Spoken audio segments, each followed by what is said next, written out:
Okay, today we're at the Rumford Mill. This is Dan Lawson with the Alliance for American Manufacturing. I'm here with Mike Ronan. Mike is a safety director here at the mill. Been a union member for a long time. Mike, how long have you been at the mill here? It'll be around 28 years come June 21st. And what job capacities have you held?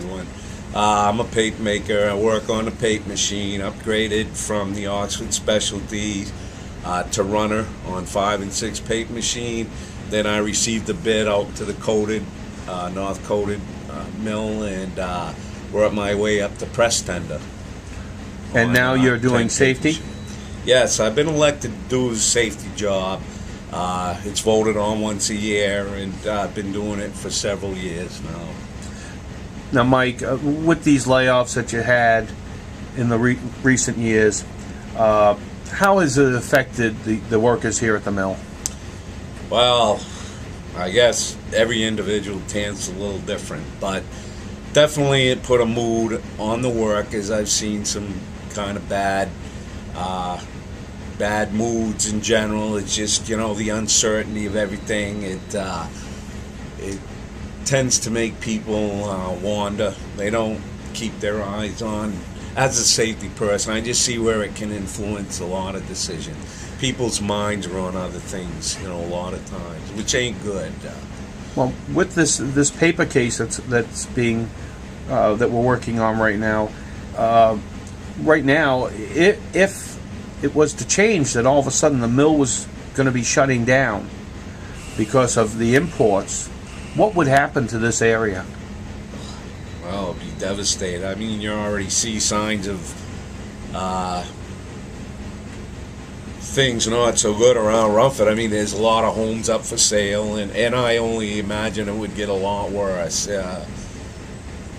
People have to move out to find work. That's going to just create a domino effect of houses going on the market. Of course, your homes won't be worth as much because there's such a great amount of things out there you can buy. So it definitely will affect the value of my properties as the jobs go away and stuff. So.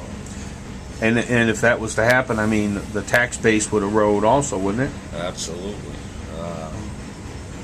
To some extent right now, I mean, what few homeowners are around now are paying more taxes to try to float this boat.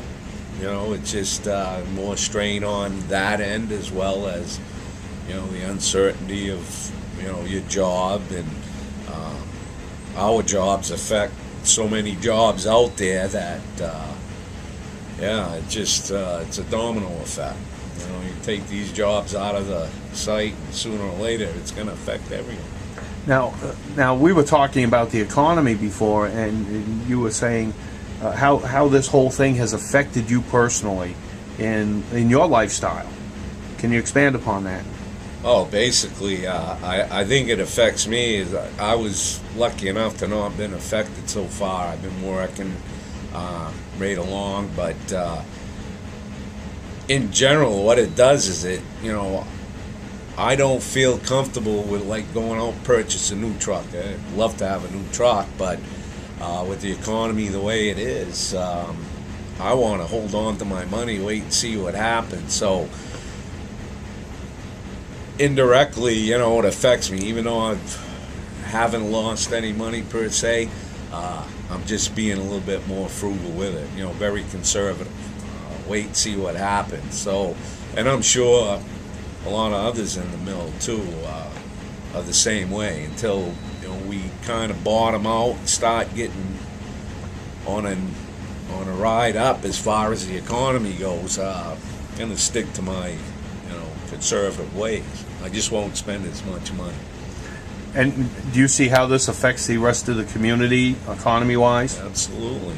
I think if everyone does that, it's gonna prolong our climb out of the ditch here, because everybody's kind of doing the same thing, taking their money and kind of hanging on to it to ride the storm out, and that's just going to prolong everything. So it ain't good. But Mike, worst case scenario, if the mill here was to close down, what would you do? What would be your prospects?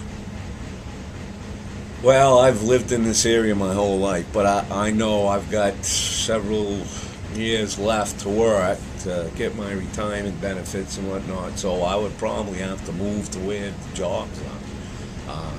I'd be reluctant to do so.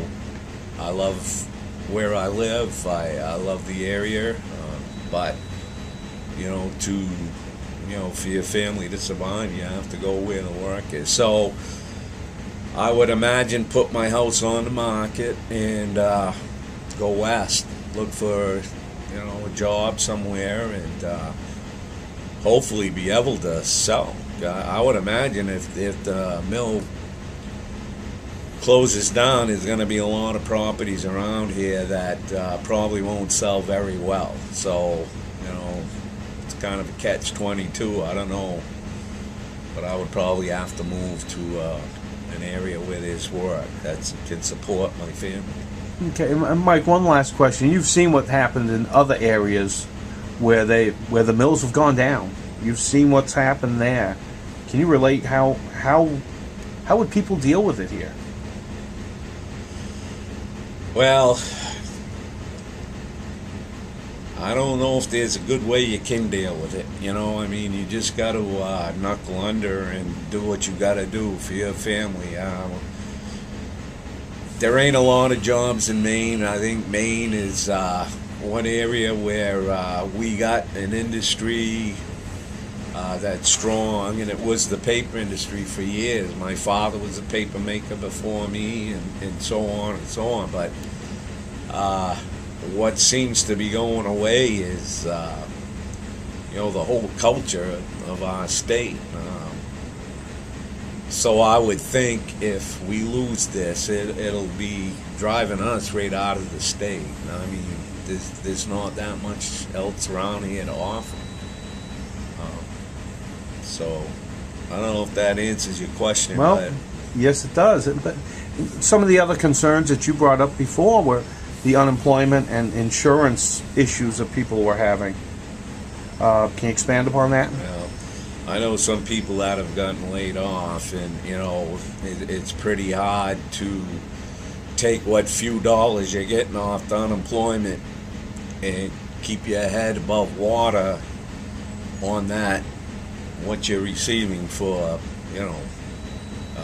assistance. So it's very hard to take them few bucks, buy a roof over your head, supply insurance. There's really no way you can do it. You gotta kind of make a decision at that point how to survive. You're gonna eat, or you're gonna pay for insurance. It's a tough choice. I haven't had to make that yet, but I've seen others out there that have.